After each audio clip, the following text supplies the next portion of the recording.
If you have ever flirted with the idea of selling your med spa or even wondered what it's worth, this is the interview that you're not going to want to miss. Today, we're going to be doing a deep dive with the trusted partner for privately held and mid-market business owners who are navigating the complex process of selling their companies. So Caber Hill was founded with a mission to serve entrepreneurs like you. They specialize in helping owners secure favorable outcomes when selling to strategic or privately equity-backed buyers. With a team that understands the emotional weight of letting go of business that you've built, they don't just manage transactions, they guide life transactions. Big difference. Their expertise spans industries, but they have a strong track record in healthcare, faculty services, and manufacturing. And Caber Hill levels the playing field against these institutional buyers and institutional investors that this is what they do all day long. So they help you stay in control of the price, terms, and the timing. Their process is thorough, tailored, and designed to minimize surprises so you can confidently step into your next chapter. Clients consistently highlight their market insight, ethics, candor, and tireless work ethic as one of the primary reasons why they love working with them. And if you're thinking about your exit, or you just want to understand your options, this is the team that you want in your corner. So I'd like to introduce Maria, who is a managing director at Caber Hill, and Craig, who's the actual founder of Caber Hill. So these two are going to answer some of our many questions around selling the practice. So Maria, Craig, thanks for joining.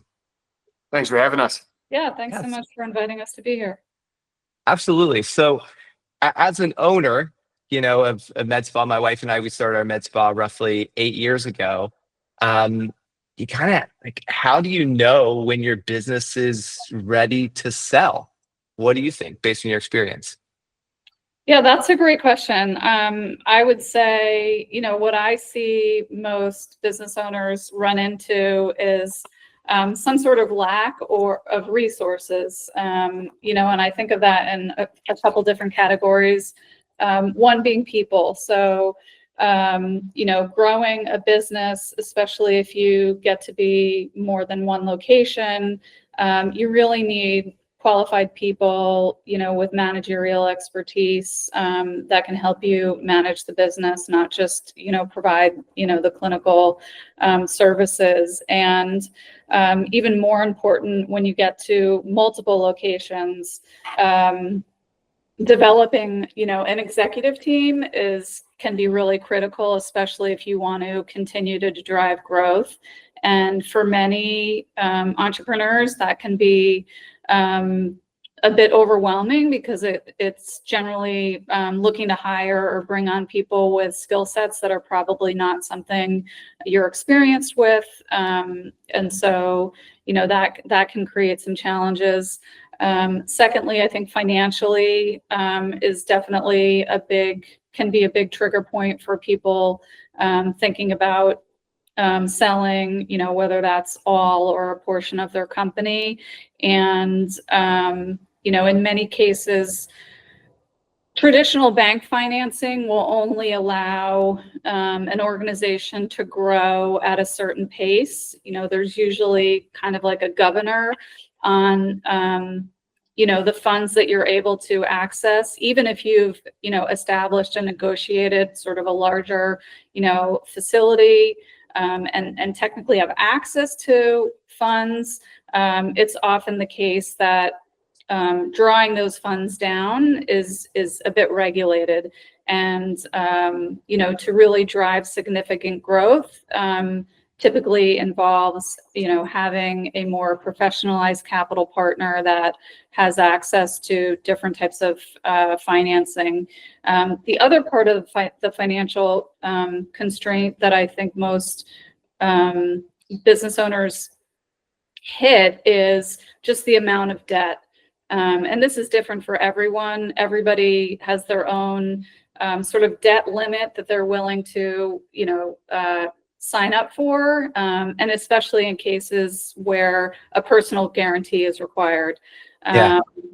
So Maria, can I stop you right there? So you touched on a few things. So when the question in how do we know if the business is ready to be sold?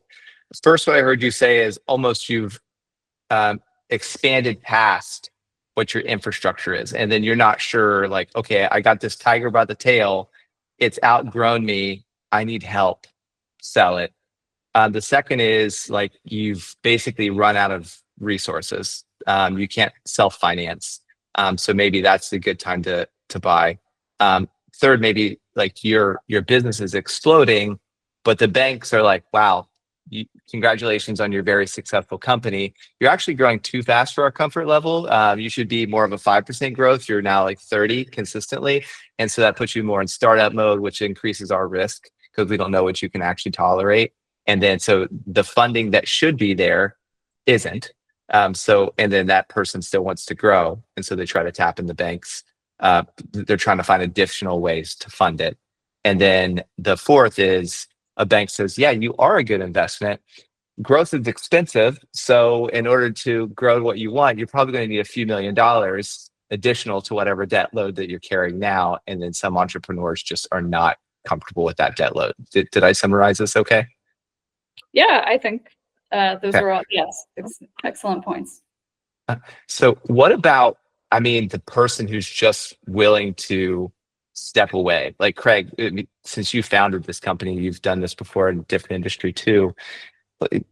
They're just maybe burnout. Like my wife, she hates running the business aspect, which is why I was like, well, all right, let's just flirt to see like what we would make.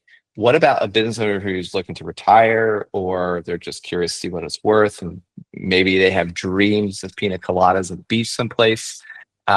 What's been your experience around this? I have those dreams too, by the way. So, I think what I always tell a business owner is to try to look at your own business as if you're the one buying it. Because when we're not objective when we look at our own businesses, right? This is the extra child in addition to whatever other children we may have in our lives.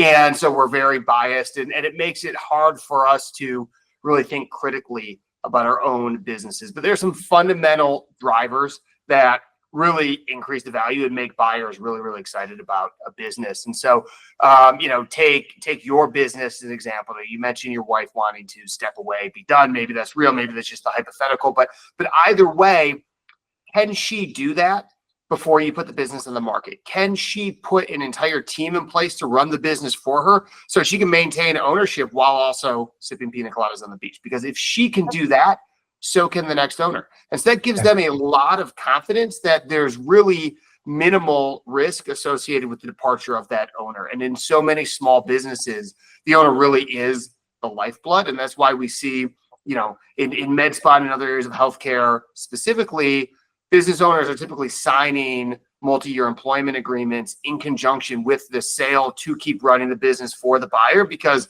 the private equity investor says, look, I'm not a doctor. I never studied anything medical. This is a good investment. I don't know how to run it. I'm not qualified to run it. I probably can't even hold the requisite license to run it. So, I need your help in all these ways. Let's run this together.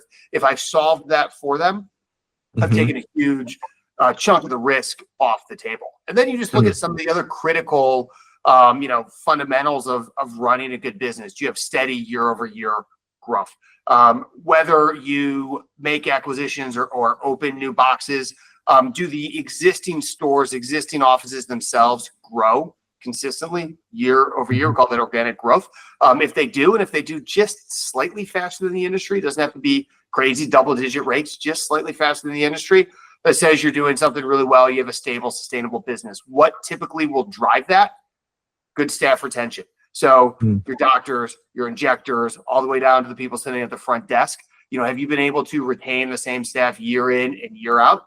People come to practices to see people. They rarely come to see brand names across the top of the door. And so that really drives a lot of value. There are some more, clinical specific KPIs, but if you want to isolate just a couple core components, you solve for that owner risk, that staff retention, that organic growth, you're going to have a lot of people interested in your business. That's so good. And when I was, that story was true about my wife, by the way. She was like, and we did a personality test. And I think a lot of nurses get into the industry because maybe they're burnt out of the hospital. And then they're like, I want to get in here, serve people. And then this business just grows. And now all of a sudden, they're not just serving people, they're managing people, product, inventory, budgets. And it's all just like, hey, I didn't sign up for that component. And that was my wife. So when we did her personality test, she was like, oh, okay. She was using the disc. She was an S personality. Like she just wants to be the support person, somewhat behind the scenes. So that's why we were looking. But let's say the business owner is the primary breadwinner, which just happens in a lot of these solopreneurs, as you were saying. And I love the thing about retention. And that was one of those like light bulb moments that, oh, if you have a good injector and you're able to keep them, because if they leave, they do take a percentage of that business, even not even attempting to be nefarious, but people just, they are loyal to that person who's injecting them. But what's like 2 to 3 simple things that a business owner can do like during this calendar year to, I mean, maybe they are the lead revenue generator, and then, you know, some of the other factors, but like, what are they can do this calendar year to increase their evaluation? So I think one is, like Craig alluded to, if you're really focused on a transaction, you know, finding a way to remove yourself from either a significant portion of the production of the practice, and or if you're, you know, heavily involved day to day in how things operate, you've got to start to pull yourself back. Outside of that, I think, you know, operations, simple things like, you know, understanding, you know, are your expenses in line with industry standards? Growth is another very significant component to what drives higher valuations. And so, you know, organic growth and non-organic growth. So, you know, if you're a single location, organic growth is most important. And so, you know, is there opportunity to expand hours, bring in additional staff members, add a different modality or, you know, service? Oftentimes we see that people haven't reviewed their fee schedules in a number of years. And so if you're, you know, that's an easy fix and can really be a very quick increase. And most of that typically just drops straight down to the bottom line. And then the last thing I would point out is just compliance. So again, if you're thinking about a transaction in the next year or so, you know, is your legal structure compliant?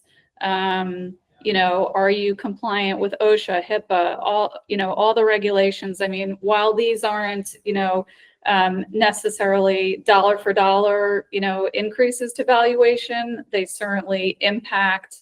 If you're not doing things properly, you know, that's creates a risk for a potential buyer or investor, and will definitely have an impact on your overall valuation.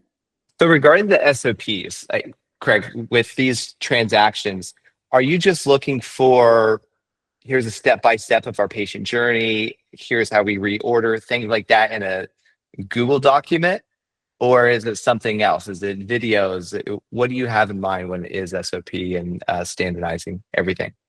You know, the simple Google document is perfectly adequate, but then there will be numbers that back it up. So as you onboard a new injector, a new, you know, anybody at any level, frankly, can you actually measure their progress and demonstrate that because they followed these SOPs, they have ramped up to a certain level of production in a certain period of time that is standard for what you've built? If you are a multi-office organization, can you demonstrate that each time you open a new office, it ramps to a certain level of revenue and reaches profitability by a certain period of time, thus suggesting that not only are these proven SOPs, but with the right capital behind you, you could rapidly accelerate that growth because you have the foundation in place. Got that. Yeah, because with the 2 different people that we like talked intimately about like buying, the SOP conversation never really came up because they had their own system. And we're just a single location med spa. So I was curious on how that, do you find it's more important when you have multiple versus just the one? Well, I would say it's definitely as both a manager of a business as well as somebody selling a business. the bigger you are, the more critical it is. Yeah. This will come up in a later stage of diligence. You're right in that this is not a first check that somebody's looking for when they're evaluating the business for sale, especially if they're just working with you directly and giving you their request list. One thing that we'll do is pull some of these nuggets out that might not necessarily be the obvious points to present as additional reasons why this is an above average business and a buyer should pay more. But I'd also take something like HR. If you have a really good set of systems and procedures in place, regardless of how they're documented, you probably have better retention. You probably have a better funnel for recruiting. And frankly, you probably have no or considerably fewer lawsuits than your peers who are not doing things the right way. So whether or not you produce a document, that all eventually will come out through the course of the sale process, and it will positively or negatively impact you in valuation and in the ability to get the deal done. Yeah. And for those of you watching that are part of the community, I'll link below. Like, we have several videos of how to just create this documentation framework. It doesn't have to be complicated. There's software that can help you do it, especially with the help of AI. You just shoot a quick video, tell AI to transcribe it, and it really does it help you go a long way. I find that business owners are often shocked when they're like, my business is only worth this. I thought it would be worth, I thought I would be drinking pina coladas with Craig on the beach, but I'm not. I have to keep working.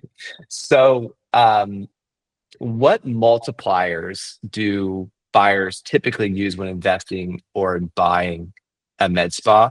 And with that, how can a med spa owner kind of quickly decide like what their net value is so that they can estimate how much their practice is worth?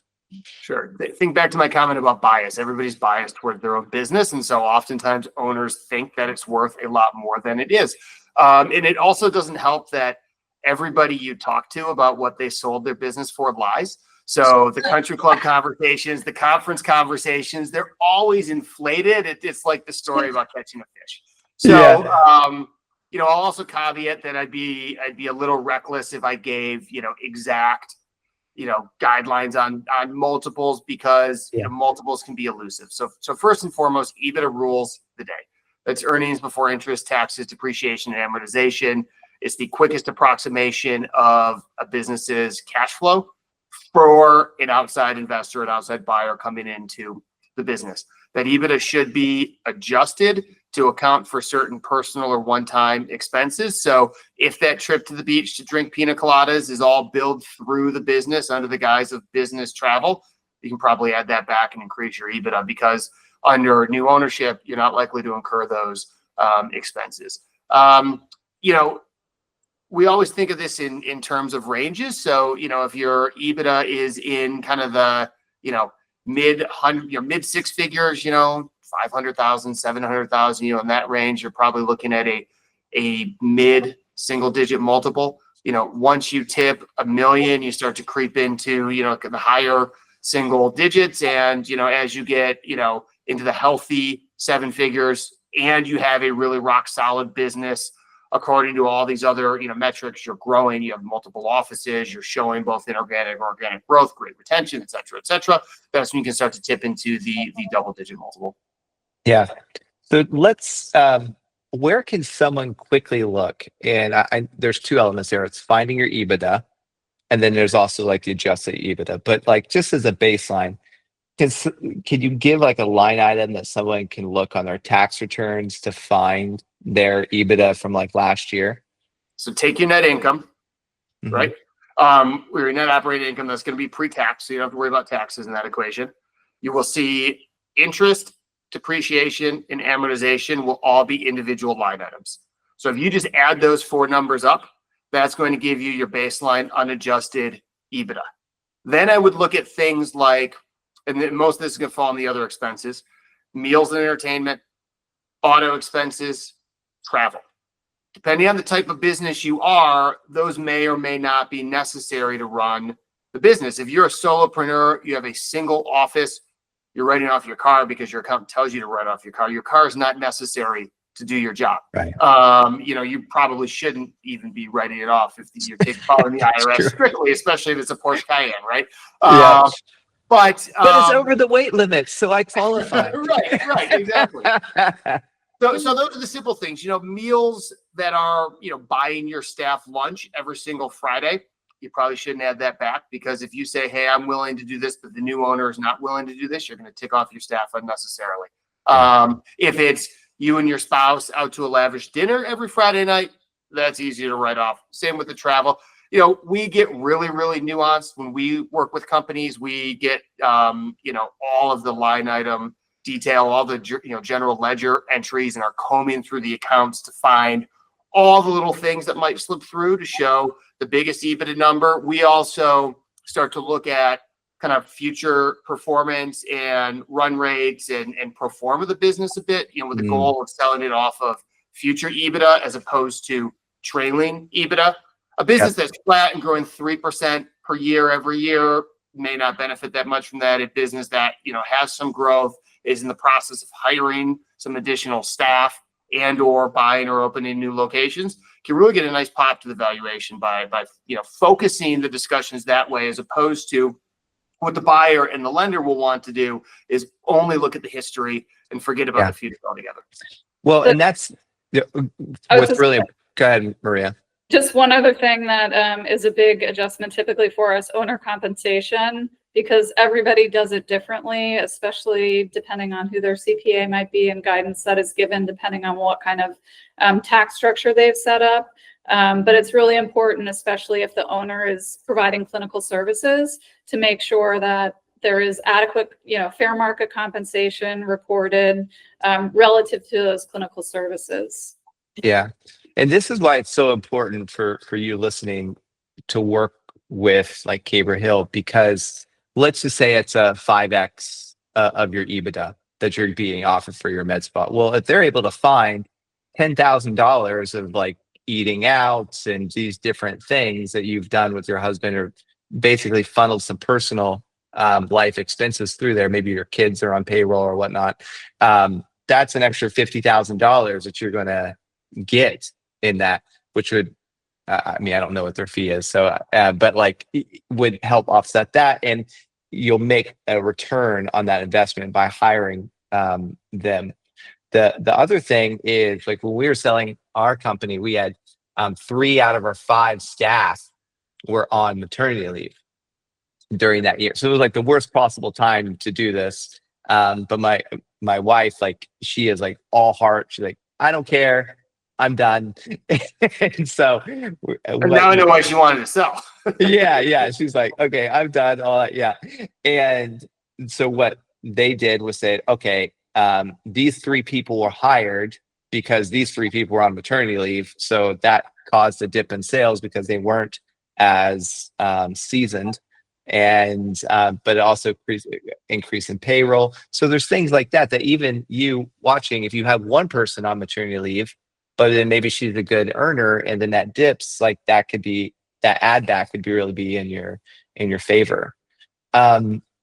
So there's, speaking of brokers and all that, there's a lot, and especially because the medical aesthetic space is getting a lot of attention on it. So I know that I read like what makes you all different. But from your perspective, what really makes you different from your voice to their ears from other brokers that are out there?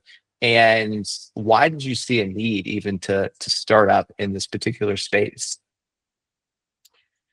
So I'll address the need first, because both Craig and I think, came into this space for the same reason, which was the need. There was definitely a gap in services, in the level, the expertise and the level of services that we provide to the lower middle market, and especially in the healthcare space. Relative to what really makes us stand out, I think of a couple of things. One, Craig and myself and the rest of our managing directors have all lived inside of businesses. We've been in operations. We've been on the buy side of transactions. We've been responsible for integrating those acquisitions, and we've been held accountable for their performance. And having that perspective, one, our understanding of operations is much deeper, and two, most, if not every other broker out there has only ever lived on the outside. And so having, both sides of that equation, I think is really unique for us and what we bring to the table, but helps us really understand a business, really understand its true value, and also ensures that we can tell a business's story in its best light. As Craig already, mentioned, we also don't just take a historical perspective. And this is most important in businesses that are growing, whether you're a single location or multi-location. There are so many things that can happen in a year that may not be reflected in your historical financials that will, going forward, and for a future partner, investor, or owner, will result in a much different return on their investment. And, our goal is to make sure you get credit for everything that you're bringing to the table, especially if it's not reflected in your historical financials. And so our ability to, Craig also mentioned this, really dig into the details of your historical financials, but our ability to do financial modeling, projections, and forecasting, I think, is unparalleled. And then the last thing that I will point out is just, we also pride ourselves on focusing on our clients' goals and objectives. We want them to achieve everything that they want to from, entering into a transaction, bringing on a partner. And in many cases, that has resulted in our client accepting an offer that was lower than other offers. But whether it was a better culture fit, whether it was, the terms of maybe their employment, a whole host of different things, that was the better option for them. Yeah. I'll add something, if you don't mind, just really quickly. I think, the other thing that's important to understand is we take on a very small set of clients at any point in time. A lot of brokerages out there have a little bit more of a residential real estate model. No offense to the residential real estate brokers out there, but they're just signing up listings left and right. And we don't do that. We compete against groups who think that they'll sign everybody up, and as long as they close 20% of the deals they have in market in any given year, that's a successful year because the volume wins the day. For us, the outcomes win the day. We expect to close every single transaction that we take to market. And we generally do. We can say that 100% of our clients have received offers at or above the valuation expectations that we've set at the beginning of the process. They don't all close. Most of them do. We had a little thing in 2020 that shut the world down and stopped all transactions from going forward. So every once in a while, there's something out of our control that prevents the deal from closing. But if you work with us, you can expect to get a lot of attention. You can expect a full team supporting you, listening to what is important, not just trying to pair you up with a buyer who may be giving them a kickback, or a buyer who they felt like they owed a favor to, or who's just going to earn them the biggest commission. There's plenty of money to go around in these transactions regardless. And, it's our goal to get it done and also talk with you 2 years later and find out that you're still happy because it was the right transaction. And because this process is scary, because the first time, the livelihood, oftentimes probably a nest egg scenario. If you are their first call, are you going to guide them that, okay, you also need to have an attorney? Here's who we recommend. You also need, a CFO. Here's who we recommend. And you'll guide them through that whole process. Yes. We'll also tell them if we don't think they're ready. Yeah. Which is counterintuitive to running a business, right? But I'd rather you go to market once and only once, and do so when everything is is ready to go than get hungry eyes and push you into a decision that may not work out. Yeah, we always I feel like anyway, we always say that we'd love to engage with someone 3 to 5 years before they're ready, and that doesn't have to mean a formal engagement. It doesn't have to mean we're signing any sort of contract or having any sort of fees going between us, but doing that just really allows us to make sure we can position you for your best outcome. And it does allow us to, one of the things that we do is a complimentary valuation. And by doing that, it really allows us to look into your operations, look at strengths, weaknesses, and opportunities. And again, if we have more time before you go to market, we can ensure that you're making the best decisions as you move towards going to market, to ensure that you are going to command not only the highest valuation, but the best deal terms. It's really great. Can we provide a link below here, like to go to that free evaluation that they can fill out? Is there a direct link, or do they have to email you? Or it's a high touch point situation. It's not just you fill out a form with 10 different attributes about your business. It's actually a decent amount of work for us, but again, we do it for several reasons. As I mentioned, just making sure that we can present someone in their best light, but it's also an opportunity for us to start to build a relationship with you. As we've talked about several times here now, this is a very emotional process. You will spend a lot of time with us, and so it's really important that we connect, that we resonate with each other, and that you've got trust in us.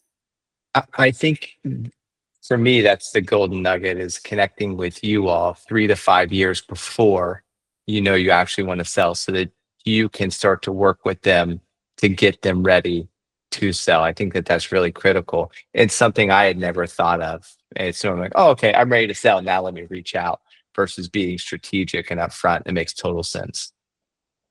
Well, Maria, Craig, thank you so much for spending the time. Wishing you all the best. Everyone watching, look below. You'll see the contact information. Reach out to Caper Hill and let them get you the top dollar.